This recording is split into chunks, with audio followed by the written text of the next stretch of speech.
Hello friends, this is Paritosh और आप देख रहे हैं आई स्पीक अबाउट मनी। आज हम इस वीडियो में बात करने वाले हैं कि आप अपने इंश्योरेंस पॉलिसी अगर आपके पास इन केस है मनी बैक और एंडोमेंट पॉलिसी, तो उस पर इंटरनल रेट ऑफ रिटर्न कैसे कैलकुलेट करोगे। और यहाँ पे मैं आपको एक किस्सा भी सुनाना चाहता हूँ जिससे आप अपने लिए अपने साथ एक आई थिंक रिलेट कर पाओगे। तो मेरे एक नॉन में मेरे जानने वाले हैं और वो मेरे पास आते हैं। उनको पता है कि मैं यूट्यूब पे वीडियोस बनाता हूँ और मैं बैंक में काम करता था, 10-11 साल मैंने काम किया है। और मेरे पास आते हैं और कहते हैं कि पारितोष, मेरे पास एक बॉन्ड है और उसमें मुझे गारंटीड रिटर्न मिल रहा है। अब तू फाइनेंशियल प्लानिंग करता है तो मुझे बता कि मुझे अब कौन सा बॉन्ड खरीदना चाहिए। तो सबसे पहले मैंने उनसे पूछा कि आपके पास कौन सा बॉन्ड है, तो उन्होंने मुझे बोला मेरे पास रिलायंस का बॉन्ड है। तो मैंने सोचा ठीक है, रिलायंस का ऐसा कौन सा बॉन्ड है। तो उन्होंने मुझे बोला कि मुझे बॉन्ड पर 11% रिटर्न मिल रहा है। तो मेरा दिमाग ठनका कि मैंने 11% रिटर्न्स, और उन्होंने मुझे ये भी बोला कि गारंटेड रिटर्न्स। तो मैंने कहा रिलायंस का 11% वाला बॉन्ड गारंटेड रिटर्न्स, ऐसा कौन सा बॉन्ड है। तो मैंने उनसे पूछा इस बॉन्ड का नाम बताओ। तो उन्होंने मुझे बोला Reliance guaranteed money back policy, money back plan. Policy तो कोई नहीं बोलता एजेंट एक्चुअली में। तो उनको इसी तरीके से बता के पॉलिसी उनको बताई गई। हालांकि मैं इस वीडियो में किसी भी तरीके से रिलायंस को डीमीन नहीं कर रहा हूँ, मेरा पर्पस है कि आपको एक्चुअल कैलकुलेशन आपको मालूम चले। तो मैंने उनसे पूछा कि यार आपको कैसे पता है कि इसमें 11% गारंटेड रिटर्न आप कैसे बोल रहे हो। तो उन्होंने मुझे बोला इलस्ट्रेशन में मेंशन्ड है और पॉलिसी के ब्राउज़र में मेंशन्ड है।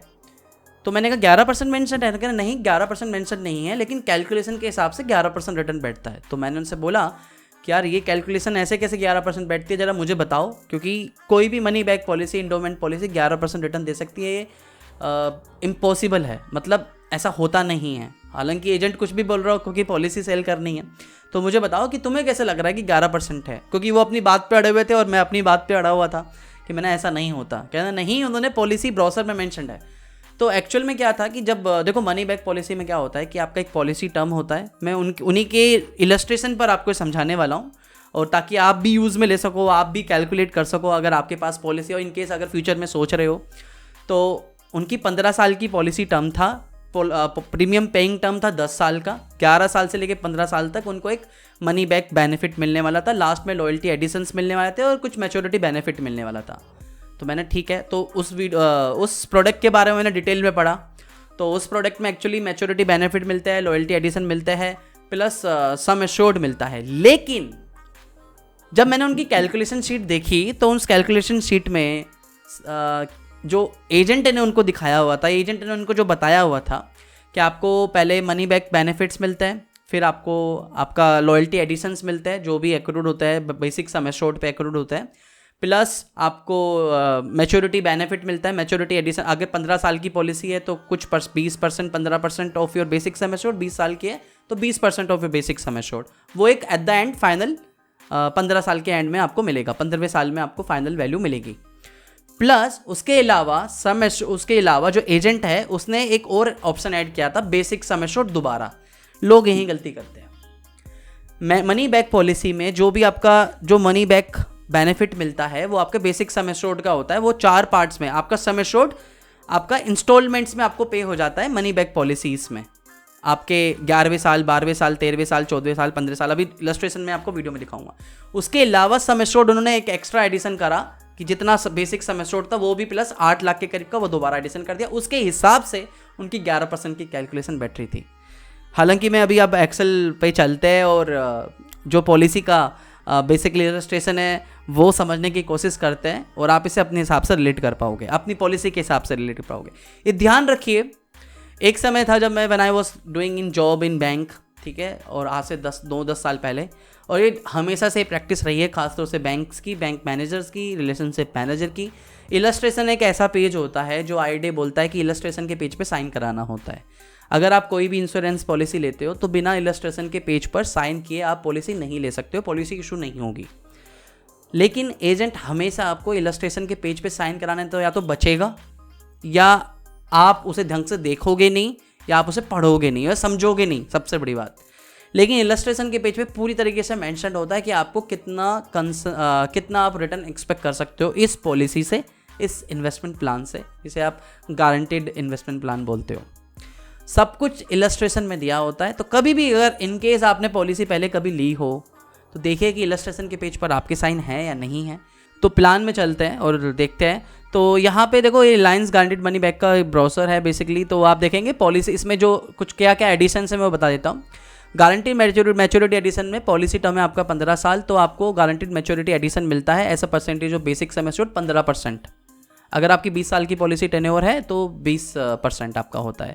उसके अलावा जो मनी बैक बेनिफिट वाला पार्ट है जिस पर लोगों को मिसगाइड किया जाता है, तो देखो पीरियडिक लमसम बेनिफिट्स ऐसा percentage of basic sum assured paid up या सम एश्योर्ड, इस पे कभी बात करेंगे अगर पॉलिसी पेड अप हो जाती है। नहीं तो बेसिक सम एश्योर्ड पे आपको 11वें साल में 15% ऑफ बेसिक सम एश्योर्ड, 12वें साल में 15% ऑफ बेसिक सम एश्योर्ड, 13वें साल में, 14वें साल में, 15वें साल में 40% ऑफ बेसिक सम एश्योर्ड। तो इस तरीके से आपका 100% ऑफ बेसिक सम एश्योर्ड आपको रिटर्न कर दिया जाता है। लेकिन ये मनी बैक के साथ में उनके केस में जिनके बारे में बता रहा हूँ उनके साथ में बेसिक सम एश्योर्ड का एक एक्स्ट्रा एडिशन करके उनको बताया गया था उनकी कैलकुलेशन में।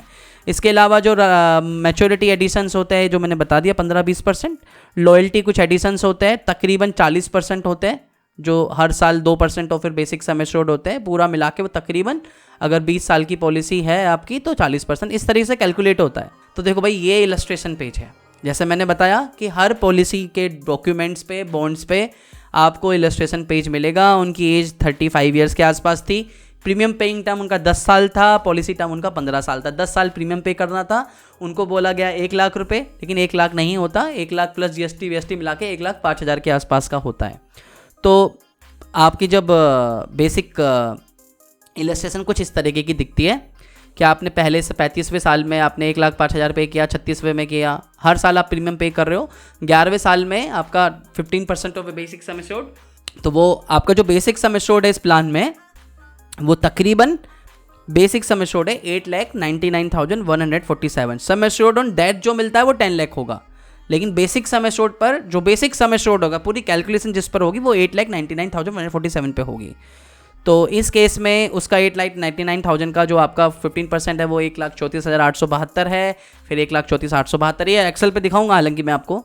13वें साल में 14th ईयर में 15th ईयर में 40% over basic sum assured plus जैसे मैंने बताया पॉलिसी में other benefit guaranteed loyalty addition जो ऐड हुए हैं वो तकरीबन मिला के 2,69,744 हुए। उसके अलावा मैच्योरिटी बेनिफिट जो मिलता है आपको 15% और 20% जो भी है, दिस इज दी 4,04,000। तो ये पूरा मिला के तकरीबन 10 लाख के आसपास की फिगर है जो 15वें साल में मिलेगी आपको। उसके अलावा 11वें साल में, 12वें साल में, 13वें साल में, 14th ईयर में आपको बेसिक सम एश्योर्ड का जो परसेंटेज 15% कैलकुलेशन है वो है। तो टोटल मिला के एक्सेल पे चलते हैं। आपको भाई देखो आपकी तरफ से क्या हो रहा है कि लाइक 35वें साल की एज है आपकी जेब से जा रहा है। आप कैसे कैलकुलेट करोगे? आप एक एक्सेल लेना, पॉलिसी ईयर यहाँ पे डाल लेना, एज डालना अपने हिसाब से जिस साल के है उसी को इलस्ट्रेशन को यहाँ पे एक्सेल में करना और कितना प्रीमियम आपकी जेब से जा रहा है। 1 लाख नहीं जा रहा, ध्यान रखना, 1,05,223 रुपये जीएसटी वीएसटी मिला के वो सारा पैसा आपके अकाउंट से जा रहा है, आपकी पॉकेट से ही जा रहा है। तो 1,05,263 आपकी जेब से जा रहा है। पहले साल पे करोगे, दूसरे साल पे करोगे, तीसरे, चौथे, पाँचवें 10 साल तक प्रीमियम पे करोगे। 11वें साल में 1,34,872 आपको ऐसा मनी बैक बेनिफिट मिलेगा 15% of your basic sum assured. 12वें साल में भी सेम, 13वें साल में भी सेम, 14th ईयर में भी सेम। जो पीछे मैंने अभी आपको इलस्ट्रेशन पे कैलकुलेशन बताई है ना जिसमें आपका 40% ऑफ बेसिक आपका 1 सेकेंड जिसमें आपका 3,59,659 plus loyalty addition plus maturity benefit, ये तीनों मिलाने के बाद जो फिगर आती है वो 10,34,019 के आसपास आती है।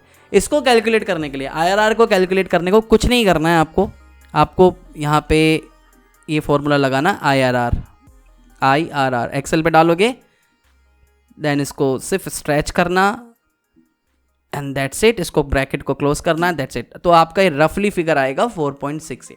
This is the actual returns, actual real rate of return, not the 11%।